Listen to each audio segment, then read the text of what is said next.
زراندوزی کی حوث کو زیادہ بڑھاوا نہیں دینا چاہیے اور غور کرنا چاہیے کہ امن و سلامتی کی صورتحال کو ڈاماڈول کرنے میں دولت کا کیا کردار ہے اور جرائم کی دنیا کس طرح اس سے فروغ پا رہی ہے۔ اسلام کا اقتصادی نظام مستحکم ہے، قرآن و حدیث میں اس کے اصول مذکور ہیں، محققین نے اس پر ضخیم کتابیں لکھی ہے اور مسلمانوں نے اپنے عہد اقتدار میں اس نظام کی تنفیذ کر کے انسانی معاشرے کو فارغ البالی و خوشحالی سے باراندوز کرایا ہے۔ دولت کی ریل ٹیل کے باوجود ہمارا معاشرہ اقتصادی ناآسودگی کا شکار ہے۔ ہمارے سامنے کیسے کیسے علم انگیز واقعات برابر آ رہے ہیں۔ اس لیے ملک کے دارالحکومت کی اس عظیم کانفرنس میں مدبرین و ماہرین سے میری گزارش ہے کہ اسلام کے اقتصادی نظام کا مطالعہ بھی کیا جانا چاہیے۔ ممکن ہے خالق کائنات کے اتارے ہوئے نظام میں ایسے اصول مل جائیں جن کی پابندی سے آج کی ناآسودہ انسانیت کو راحت کا کوئی پیغام مل سکے۔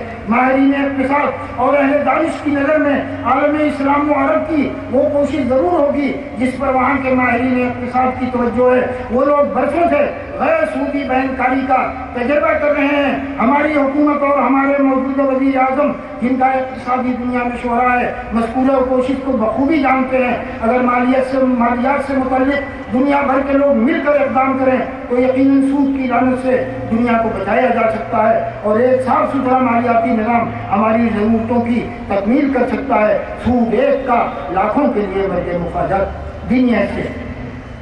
دہلی ملک کا صدر مقام ہے، اسی اہمیت کے پیش نظر یہاں تمام مذہبی جماعتیں اور تنظیمیں تمام مذہبی جماعتوں اور تنظیموں نے اپنے اپنے مرکز قائم کر لیے ہیں جہاں سے ان کی سرگرمیاں انجام پذیر ہوتی ہیں۔ ان مراکز کی تاریخ اہم اور دلچسپ ہے مگر اس کی ترجمانی کے لیے مجھ سے بہتر افراد موجود ہیں، اس لیے میں صرف مسلمانوں سے متعلق کچھ عرض کروں گا۔ اس شہر کی اسلامی تاریخ بھی بہت طویل ہے اور مورخین نے اسے مختلف ادوار میں تقسیم کیا ہے۔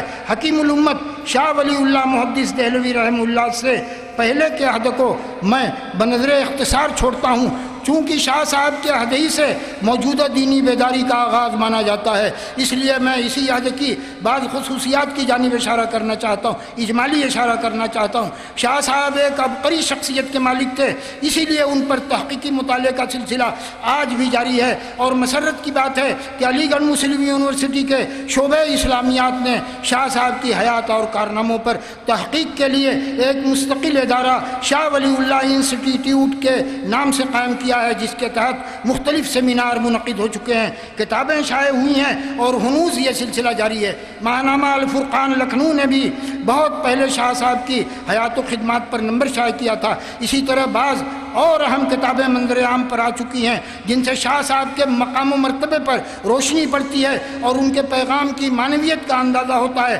اس سلسلے کی ایک کتاب نے مجھے بہت متاثر کیا اور اسی کے ذریعے مجھے شاہ صاحب کی دور رس نگاہ اور قلبی وسعت کا علم ہوا۔ نام ہی سے اس کتاب کی اہمیت کا اندازہ ہو سکتا ہے جو یوں ہے: تحریک آزادی فکر اور شاہ ولی اللہ کی مسائی۔